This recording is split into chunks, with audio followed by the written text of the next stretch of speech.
So good afternoon. Thank you for joining us today for this Language of Sales webinar. Today we're going to be talking about becoming a person of influence. Now we have a great deal of respect for the investment of your time. So for the next 30 minutes, myself, and I'm Kate Patulski, I'm a head coach with MAPS, and Ron Wexler, who will be co-facilitating the next Language of Sales program, we'll be sharing a strategy allowing you to become more effective in your ability to influence your prospects, your clients, and your staff.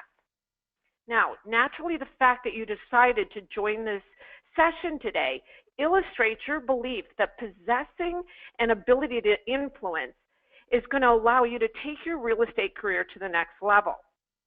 So let's roll up our sleeves and get to work today. Our intention today is to provide an experience. Now, when we say the word experience, what I'd ask you to think about is the last time you had a meal with a great group of friends and you thought, gosh, that was so much fun, right? That was an experience. We tend to remember experiences more than we actually just remember data. So to have an experience today, actively engage. When we ask you to write something down, write it down. When we ask you to do an exercise, do the exercise. That's going to allow you to create money opportunities today and moving forward in the future. In other words, play full out with us for the next 30 minutes and you'll get a lot of value from this class. So first thing, pull out a sheet of paper. We would like you to write down two things. Advance the slide. Number one, what is your definition of influence? Take a second and write that down. What is your definition of influence? And number two, what will happen in your business when you position yourself to influence others to act? Let's look at what influence is. Advance the slide. Should happen any moment.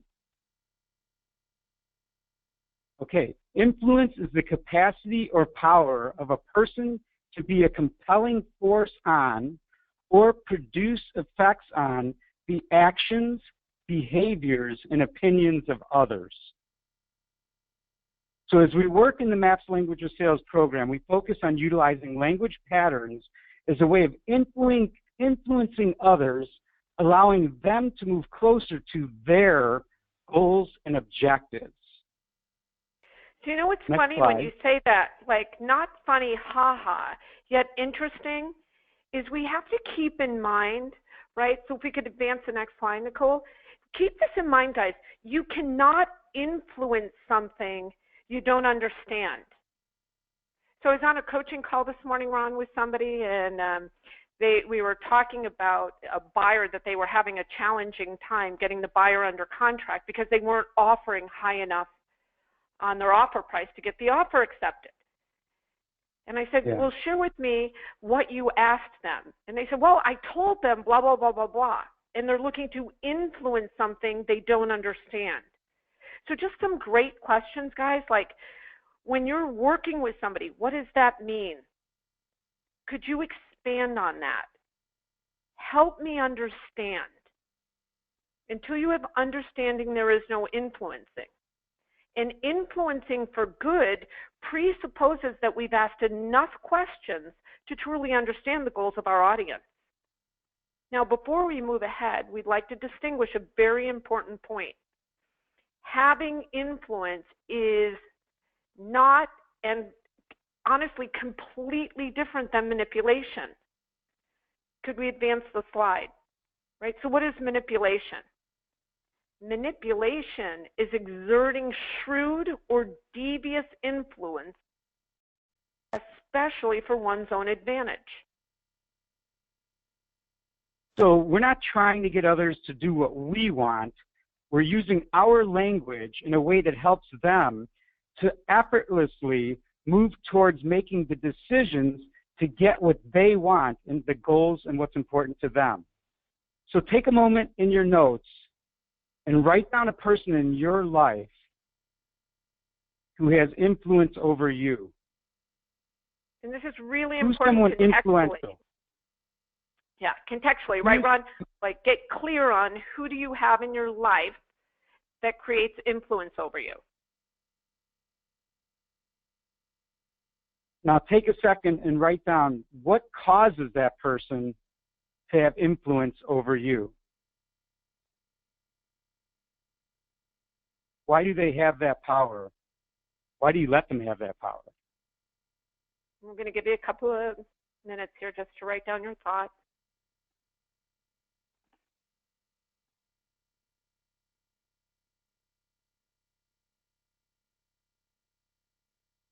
So if you're like us, what you'll notice is that the people that are influential in your life are people you trust, people you respect, maybe people you admire, right?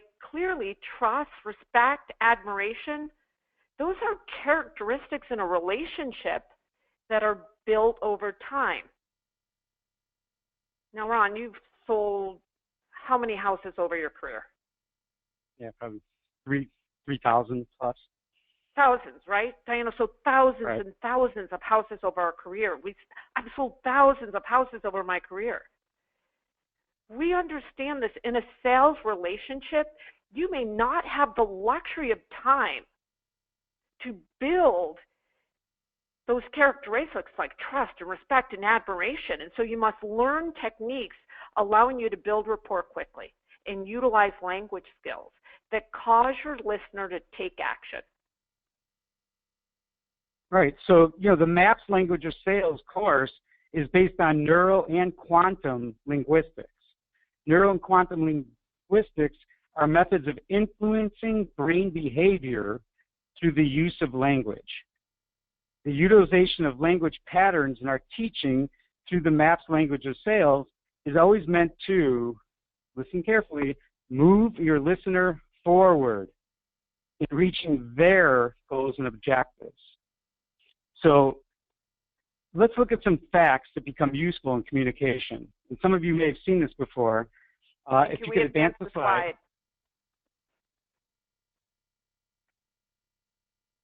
I think there's a 6-second delay. There we go. If you've been through BOLD, then you understand as human beings, we have about 2 million bits of information coming through our senses all around us every second. And we only have the ability to process about 134 bits of that information. So knowing this to be true, you can clearly see why no two people ever experience the exact same reality. They're grabbing different bits. So you also understand how important communicating powerfully is. Hey, Ron, can I jump in for a second? Can I jump in for just a quick second? So what's interesting is I'm listening to you and then I'm looking at our PowerPoint, and some people might say, you said 134 and it says 126. And so this is really interesting. It used to be brain science would show when data hit the brain, we could process, out of 2 million bits every second, we could process about 134 bits of information. And the most recent research shows that's actually dropped down to 126 bits of information. And so we might start to think about, gosh, why does that happen? And the reality, guys, and I know you know this as you're listening today, intuitively you realize with so much distractions in the world, right?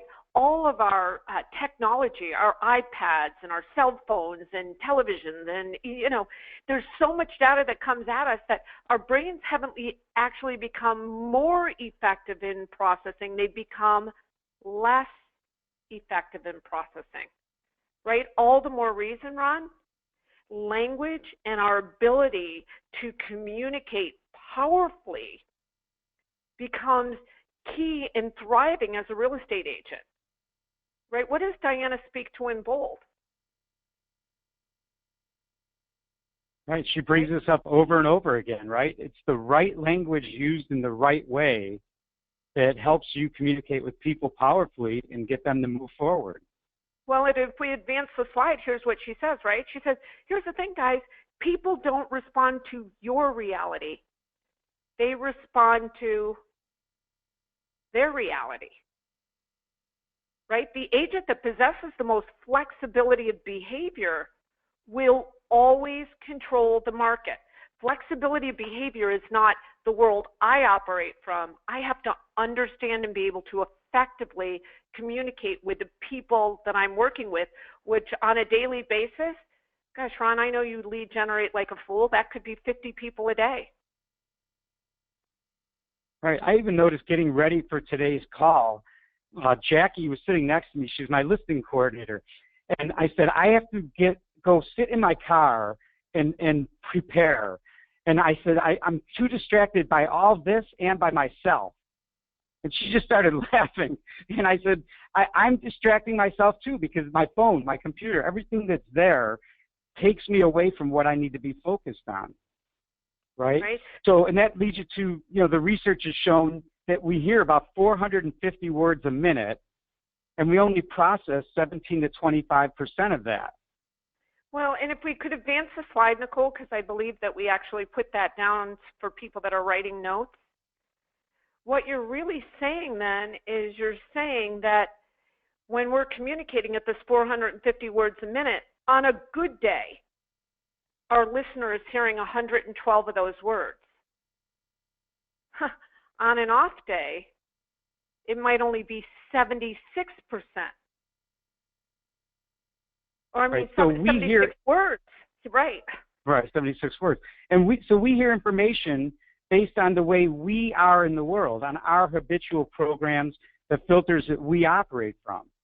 So without even thinking, you realize that if your listener only hears 76 to 112 words of what you say, and much of their listening is habitual from their past experience, you have to become more effective in your language, causing your listener to choose you, work with you, hire you, join your team, make a decision. You get the point. You can choose today to master your language skills, allowing you to help others to get what they say they want, and helping you to increase your market share. So Ron and I discussed at great length, what would we present today that you could apply immediately and need no other language skill to be able to execute. And so today, for our purposes of being together, we wanted to share an influence strategy that literally you can apply immediately to your business without even learning a language pattern. Although utilizing language patterns within the strategy is going to make it far more effective. So today we're going to talk about a psychological factor of influence called social proof. So if we could advance the slide. One means we as human beings use to determine what is correct is to find out what others believe is correct. Right? People often view a behavior or decision as more correct in a given situation to the degree that we see other people performing it or making it. Now, this psychological factor of influence is applicable whether we're deciding what to do with an empty tray of food, whether or not to attend an event, or who to use for various services, like buy a home with or sell a house with, right? This principle of social proof can be used to create influence over a prospect.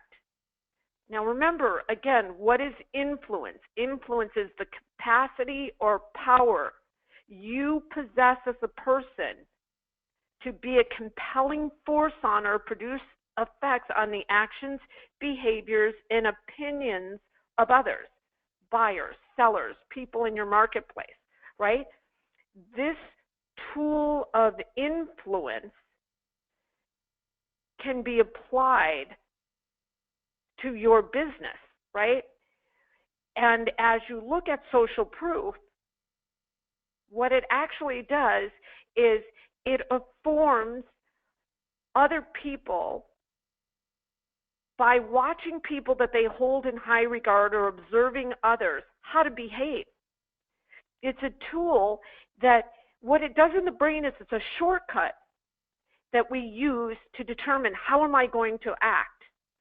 Interestingly enough, the majority of people, not those of you on the call today, the majority of people spend very little time thinking. And you know this to be true when you listen to people, when you're having a conversation with them or you're sharing something with them, they'll say, what do you think?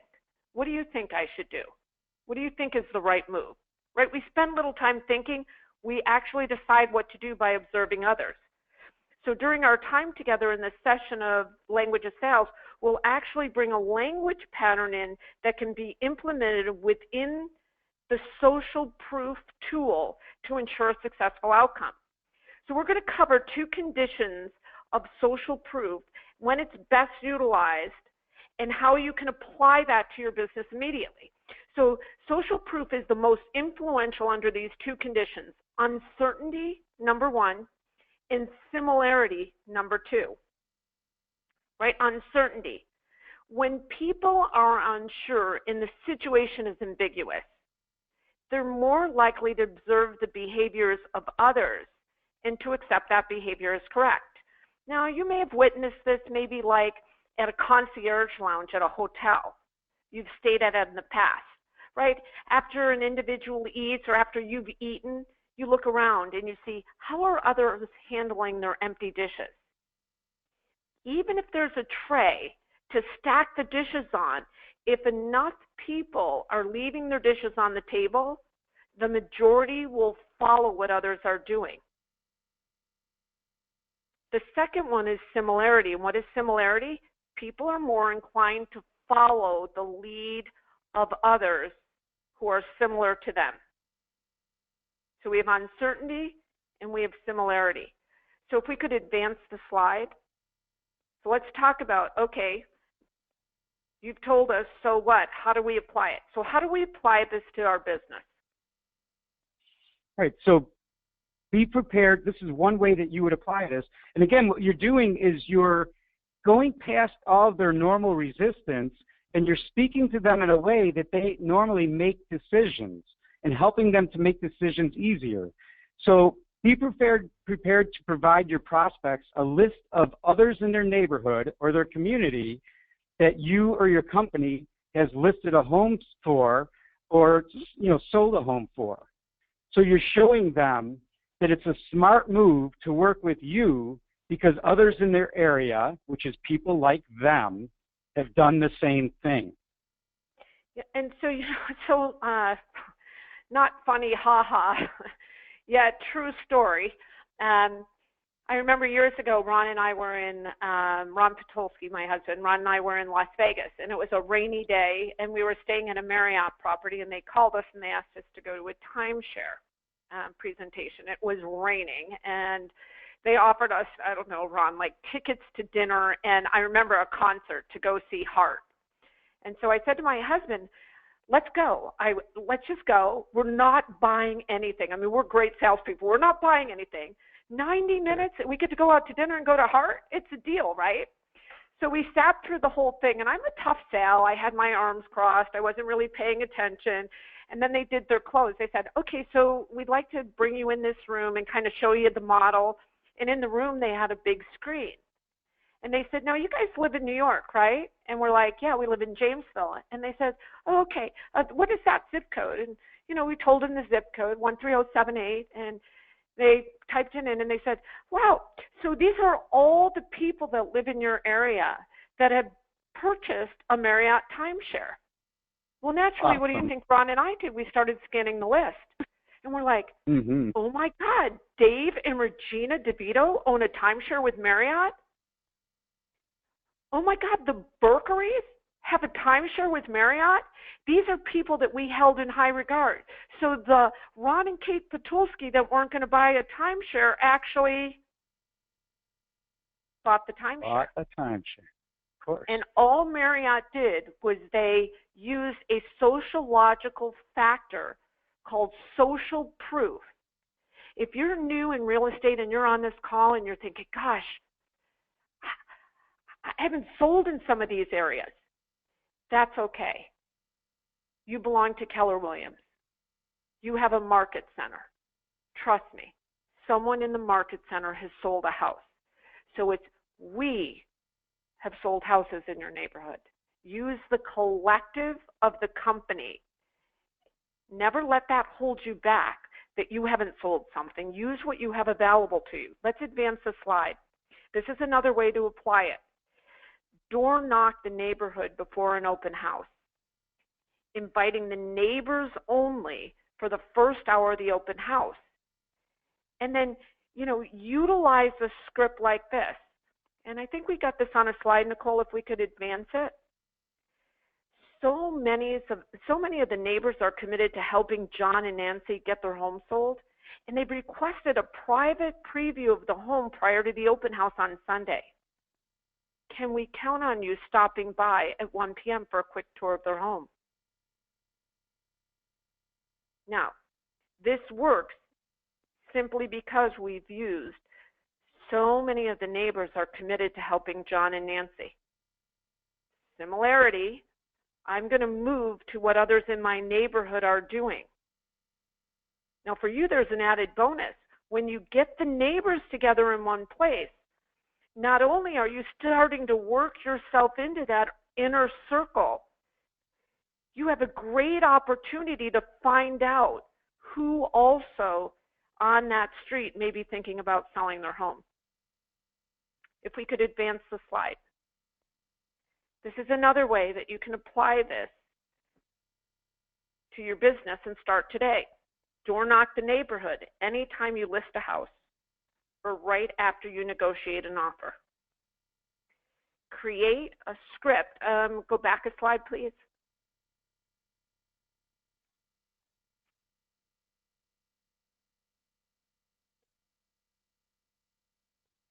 Maybe we don't have a next slide. Yeah, I don't think that slide's there. There might not be a slide. So guys, you're going to have to write this one down, okay? So this is another way to apply it. Door knock the neighborhood anytime you list a house.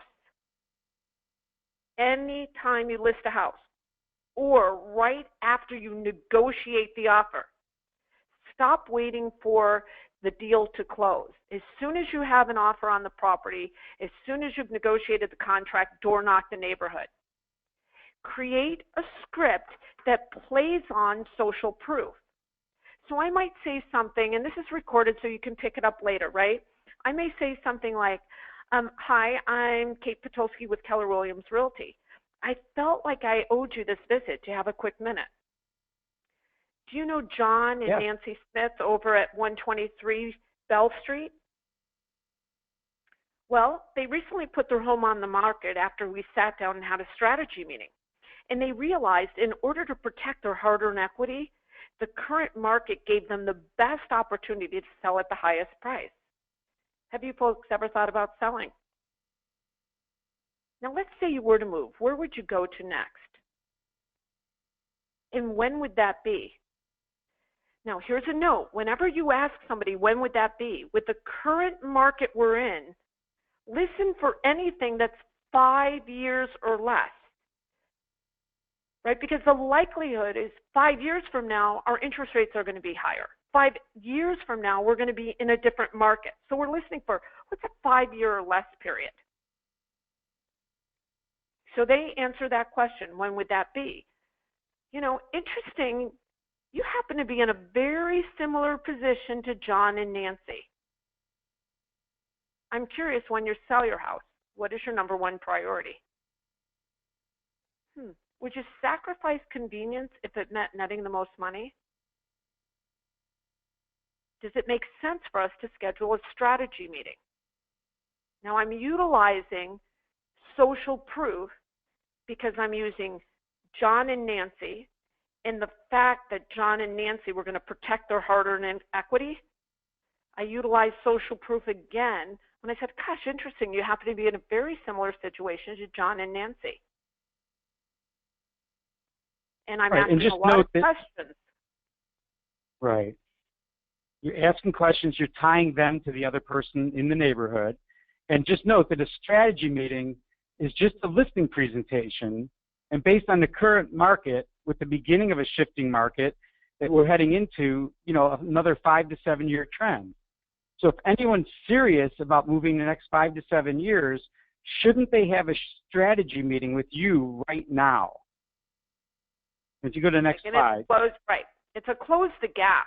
right? If we could look at the next PowerPoint, it's the last way to apply it. Always ask every client you work with, every client, not some clients, every client you work with. Who do you know like yourself that's a strategic thinker wanting to make the most of the real estate dollars? Who do you know like yourself that's a strategic thinker wanting to make the most of the real estate dollars? See, when you call the lead, use the name of the person they referred you. Gosh, Ron Wexler gave me your name. Did you realize Ron just sold and bought? I was able to negotiate a home purchase for Ron at 5% below the asking price. He loved his old condo. However, he wanted to make a move before rates continue to rise. And John mentioned that you and your wife are always looking to make a smart money move. And he thought you'd appreciate my strategic approach. So share with me what's going on with you folks. Where are you thinking about moving to? So I want to just run a quick review before we wrap up today. We're talking about using social proof, applying it to your business by giving your prospects a list of others in the neighborhood or community that you or the company has listed a house for or sold a house to. We're talking about door knocking and inviting people to an open house 1 hour prior to your open house that's for neighbors only. Remember, this is only useful if you're utilizing good scripts around it. Door knock anytime you list a house or right after you negotiate a contract. And always ask every client you work with, who do you know like yourself that's a strategic thinker wanting to make the most of the real estate dollars? When you use that with your highest influential clients, you will build a base of high influential clients.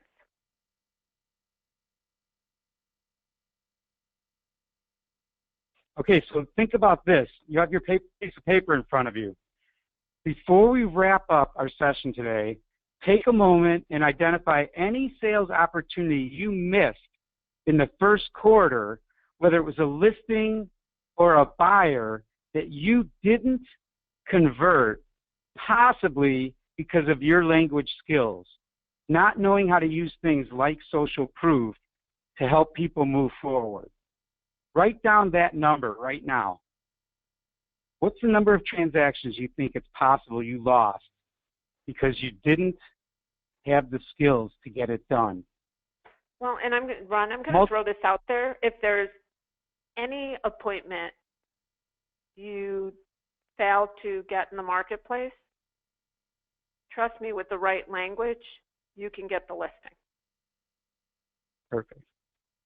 So take that number and multiply it right now times your average commission. You know, sometimes when I look at my team, I think I could have retired on the missed opportunities. And that's why, I don't know if you realize this, last time we did this class, I actually had part of my team in the class with us, and they're going to take it again. So multiply that out. Circle that number. So if that it's one is the price you're paying. transaction, yeah, if it's one transaction, times your average commission. Yep. Right, what is that number? And it should be, unfortunately, a fairly large number. That's the price you're paying right now for the current skill set you have. And if you look at your income, it might be pretty good. The question is, what would it look like if you added this on top of it? If you do nothing about your current skill set, it's likely you could multiply that number times 4, and that'll be your loss for this year by being so hinged on your current way of being and skill set that you're not taking on something new. So look at that number and think about it. So that's the price. That's the price we pay for our current skill set, right? And guys, here's the reality. We pay a price for everything. When you choose to join the language of sales, you're going to pay a price, right? It's $297. Kind of silly for a 12-week program. Yet there's a price to it. There will be a price to the homework. There's a price that you're paying to increase your skills, and there's a price that you're paying to keep your skill set where it is. And I challenge you, call the people in your life that you determine wealth for and ask them if they would be offended or concerned if you continue to lose money at the rate you're losing it at. My gut says that that number, whatever it is unacceptable to you. And intuitively, you have the power within you to change it. you know that the foundation of every conversation is language. Your language skills will get the signed contract or cause your prospect to choose another agent in the marketplace. Diana says this consistently. First you make the choice, and then the choice makes you. Investing your time and resources in mastering your language skills will give you an enormous payoff. We're extending an invitation for you to join us over the next 12 weeks in MAPS Language of Sales, which begins on April 26th at 1 o'clock Central Standard Time. If we could advance the slide. Throughout the 12-week series, we're going to introduce and work on 13 powerful language patterns, as well as strategies of influence, building rapport, keyword backtracking, aligning your mindset and your skill set into an intentional set of behaviors that allow you to dramatically increase your effectiveness in sales. Now, as we're wrapping up today, some of you may be thinking, how do we register? So Ron, how do they register if they're interested in going to the next level? So if you just go to MAPSLOS, MAPSLOS.com, make a decision, sign up, and join us. You're already thinking, how do I get involved and who else should be on this call with me? We're excited about the relationship and how we work together with the people in this course and what a difference it makes over that 12 weeks of working together.